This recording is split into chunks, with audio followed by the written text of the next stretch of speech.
मुंबई में 24 मई तक भारी बारिश का आईएमडी का अलर्ट। अरब सागर से आ रहे तूफान पर महाराष्ट्र सरकार ने जारी की एडवाइजरी। 22 से 24 मई के बीच समुद्र में ऊंची लहरें उठ सकती है। खासकर रायगढ़, रत्नागिरी, मुंबई और पालघर के पास समुद्र ज्यादा खराब रहेगा, सावधान रहें।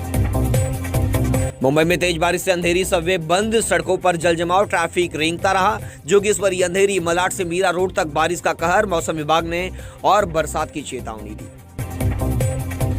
मानसून पूर्व समीक्षा बैठक में आपदा प्रबंधन की तैयारियों पर चर्चा। बीएमसी मुख्यालय में हुई बैठक। आपदा प्रबंधन निदेशक महेश नार्वेकर ने पेश की तैयारियों की रिपोर्ट, उपायों की दी जानकारी।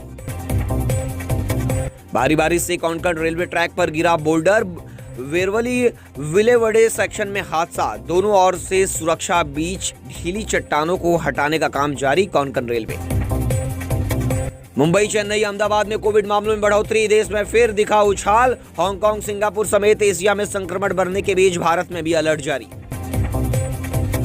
मुंबई में बारिश का अपडेट। आईएमडी ने 22 मई तक येलो अलर्ट जारी किया। तेज बारिश और गरज के आसार। 24 मई तक महाराष्ट्र में सक्रिय रहेगा मौसम का कहर। सिंधुदुर्ग के लिए रेड अलर्ट जारी। मई में मुंबई में सामने आए 95 नए कोविड केस। पूरे राज्य में अब तक कुल 106 मामले। स्वास्थ्य विभाग के मुताबिक जनवरी से अब तक मिले मामलों में से 101 केस सिर्फ मई में दर्ज। बायकुला में ऐतिहासिक मगन डेविड सिनेगोग में बिना अनुमति मरम्मत। बीएमसी जारी करेगी स्टॉप वर्क नोटिस। मनपाई निरीक्षण में मिला नियमों का उल्लंघन। बिना मंजूरी हो रहे थे बड़े पैमाने पर मरम्मत कार्य। कल कल्याण बिल्डिंग हादसे पर सीएम देवेंद्र फडणवीस का ऐलान। मृतकों के परिजनों को 5 लाख रुपए की सहायता। श्री सप्तसिंगी बिल्डिंग मरम्मत के दौरान चौथी मंजिल गिरी। हादसे में 6 लोगों की मौत। मुंबई में तूफान का कहर। 29 पेड़ गिरे, 18 जगहों पर आग। तेज बारिश से तबाही। मुंबई में आगजनी और हादसे। मुंबई में आंधी बारिश ने मचाई तबाही, कई घटनाएं। कोंकण रेलवे मार्ग पर भूस्खलन के बाद ठप हुई ट्रेन सेवाएं फिर से शुरू। रत्नागिरी में भारी बारिश के कारण गिरे थे बोल्डर। कर्मचारियों की तेजी से कार्रवाई के बाद बहाल हुई सेवा। महाराष्ट्र, गोवा, कर्नाटक का कनेक्शन फिर से सुचारू। हटाए गए रेलवे ट्रैक से मिट्टी। महाराष्ट्र में पीडब्ल्यूडी मंत्री शिवेंद्र सिंह राजे भोसले ने समीक्षा बैठक के बाद राज्य भर में मानसून पूर्व मरम्मत का दिया आदेश। मंत्रालय में आयोजित बैठक में भोसले ने सड़क और पुलों की अच्छी स्थिति बनाए रखने पर जोर दिया ताकि बारिश में परिवहन सुगम रहे। फडणवीस सरकार का बड़ा ऐलान। 2030 तक हर परिवार को मिलेगा घर। अगले 5 साल में बनेंगे 35 लाख घर।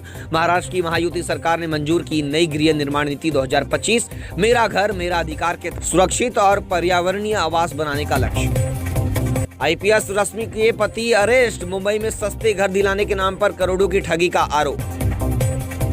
बार बार बदल रहे ठिकाने। जंगलों में छिपे पहलगाम के आतंकी। 113 गिरफ्तारियां, 20 लाख का इनाम। फिर भी एनआईए के हाथ खाली। कौन बचा रहा है इन्हें? चीन दे रहा J-35A फाइटर जेट। तुर्की सिखा रहा S-400 से बचने के तरीके। क्या फिर जंग लड़ेगा पाकिस्तान? भारत कितना अलर्ट? वैभव सूर्यवंशी ने धोनी के पैर छुए। धोनी और सैमसंग के T20 में 350 छक्के पूरे। महात्रे हैट्रिक चौके लगाने के बाद आउट। ऑपरेशन सिंदूर के तहत जम्मू कश्मीर में T-72 टैंक तैनात हुए। 4000 मीटर की दूरी तक मिसाइल गिराने में सक्षम। घुसपैठ के रास्तों को सील करना मकसद। सोने चांदी के दाम में तेजी। सोना 93,807 रुपए प्रति 10 ग्राम पहुंचा। चांदी 95,800 रुपए किलो बिक रही। कैरेट के हिसाब से गोल्ड के दाम बढ़े। सेंसेक्स 800 अंक ऊपर 81,900 पर कारोबार कर रहा। निफ्टी 250 अंक चढ़ा। रियलिटी और फार्मा शेयर्स में तेजी। बेलराइज इंडस्ट्री का आईपीओ ओपन।